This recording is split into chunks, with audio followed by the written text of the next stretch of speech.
안녕하십니까. 맥체인 성경 읽기 민수기 23장, 시편 64편, 65편, 이사야 13장, 베드로전서 1장. 첫 번째 민수기 23장 발람의 축복 선언. 본문 이해에 도움이 되는 배경과 맥락을 소개합니다. 민수기 23장은 발락 왕의 요청을 받은 발람이 이스라엘을 저주하려 하지만 하나님께서 그의 입을 주장하심으로 도리어 축복이 선포되는 장면입니다. 발락은 모압 평야에서 이스라엘을 두려워하여 발람을 불러 저주하게 했으나 하나님은 그 입을 통해 하나님께서 복을 주신 자를 내가 어찌 저주하리요? 라고 말씀하게 하십니다. 이 장은 총 2번의 축복 선언으로 구성되어 있으며 이스라엘은 광야 가운데 있지만 하나님의 보호 아래 있음을 드러냅니다. 발람은 이스라엘을 하나님의 구별된 백성으로 묘사하며 하나님의 뜻은 사람의 뜻보다 우선됨을 선포합니다. 본문의 중요 구절을 소개합니다. 민수기 23장 20절에서 21절. 내가 축복할 것을 받았으니 그가 주신 복을 내가 돌이키지 아니하리라. 야곱의 허물을 보지 아니하시며 이스라엘의 반역을 보지 아니하시는도다.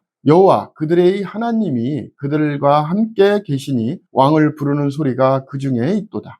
본문을 적용하는 데 도움이 되는 가이드라인입니다. 오늘날 우리는 하나님의 주권과 섭리를 신뢰하며 살아가야 합니다. 세상이 우리를 향해 부정적인 뜻을 품을지라도 하나님께서 복 주시기로 작정하셨다면 그 뜻은 반드시 이루어집니다. 어떤 상황에서도 하나님의 뜻을 우선하며 그분의 보호하심과 인도하심을 확신하는 삶을 살아야 합니다. 두 번째, 시편 64편, 65편 하나님의 심판과 풍요의 찬양. 본문 이해에 도움이 되는 배경과 맥락을 소개합니다. 시편 64편은 악인의 계략과 음모에 대한 탄원이며 시편 65편은 하나님의 은혜와 창조 질서 속에서의 풍요를 찬양하는 시입니다. 64편에서는 숨은 말로 악을 꾸미며 모략을 꾸미는 자들이 등장하지만 결국 하나님께서 그들을 심판하시고 의인들이 기뻐할 것이라고 선포합니다. 반면 65편은 감사의 노래로 기도에 응답하시고 땅을 적셔 곡식을 내게 하시는 하나님을 찬송합니다. 자연과 역사 속에서 나타나는 하나님의 신실하신 손길이 두 시편을 잇는 중심 주제입니다. 본문의 중요 구절을 소개합니다. 시편 65편 9절. 땅을 돌보사 물을 대어 심히 윤택하게 하시며 하나님의 강에 물이 가득하게 하시고 이같이 땅을 예비하신 후에 그들에게 곡식을 주시나이다. 본문을 적용하는 데 도움이 되는 가이드라인입니다. 오늘날 우리는 하나님이 우리의 기도를 들으시고 땅과 인생을 돌보신다는 사실을 믿고 살아야 합니다. 자연의 섭리와 계절의 변화 속에서도 하나님의 공급을 볼 수 있습니다. 감사와 찬양으로 하나님께 나아가고 모든 필요를 하나님께 맡기며 살아가는 것이 믿음의 삶입니다. 세 번째, 이사야 13장 바벨론에 대한 하나님의 심판 선언. 본문 이해에 도움이 되는 배경과 맥락을 소개합니다. 이사야 13장은 하나님의 날에 임할 바벨론에 대한 심판 예언입니다. 당시 세계 최강국으로 여겨졌던 바벨론이 하나님의 도구로 사용되지만 결국 그 죄악으로 인해 하나님의 진노의 날에 멸망하게 될 것을 선언합니다. 만군의 여호와께서 전쟁을 위하여 군대를 소집하셨다는 표현은 심판의 주체가 명확히 하나님이심을 보여줍니다. 이 장은 종말론적 심판의 전형으로 하나님 나라의 도래와 악에 대한 공의로운 심판을 예고하는 말씀입니다. 본문의 중요 구절을 소개합니다. 이사야서 13장 9절. 보라, 여호와의 날 곧 잔혹히 분냄과 맹렬히 노하는 날이 이르러 땅을 황폐하게 하며 그 중에서 죄인들을 멸하리니.